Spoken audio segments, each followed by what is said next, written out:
Hello, আসসালামু আলাইকুম। আচ্ছা, অনেকের এরকম হয়ে থাকে যে ডেলিভারির ডেট পার হয়ে যায় কিন্তু কোনো ব্যথা ওঠে না, বাচ্চার কোনো মুভমেন্ট অনুভব করতে পারে না। তো এক্ষেত্রে কি করা দরকার বা তার কি করা উচিত? নরমালি হচ্ছে বেবি ৩৭ থেকে ৪২ সপ্তাহের মধ্যে হয়ে থাকে।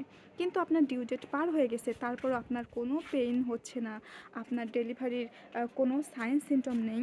এক্ষেত্রে আপনি ঘরে বসে না থেকে খুব তাড়াতাড়ি সম্ভব একটা আল্ট্রাসাউন্ড করে নেবেন। সেই আল্ট্রাসাউন্ডে বেবির হার্ট রেট দেখবেন, প্লাসেন্টার পজিশন দেখবেন, বাচ্চার পজিশন দেখবেন এবং বাচ্চার হচ্ছে মুভমেন্ট ঠিক আছে কিনা, বাচ্চা একদম ঠিক আছে কিনা। তো এই সব কিছু যদি ঠিক থাকে তাহলে হচ্ছে আপনি কিছুদিন সময় নেন।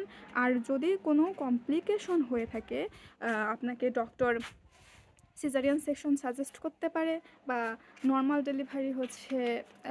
ডেলিভারির জন্যও সাজেস্ট করতে পারে। তাই এরকম কোনো সাইন সিম্পটম দেখা দিলে, এরকম কোনো কমপ্লিকেশন হলে আপনার বাচ্চার মুভমেন্ট একদমই আপনি বুঝতে পারতেছেন না, কিন্তু ডেলিভারি ডেট পার হয়ে যাচ্ছে, আপনার লেবার পেইন উঠতেছে না, ঘরে বসে না থেকে মিডওয়াইফদের পরামর্শ নিন। মিডওয়াইফরা আছে সবসময় আপনাদের পাশে। সুস্থ শিশু সুস্থ মা, মিডওয়াইফ ছাড়া হবে না।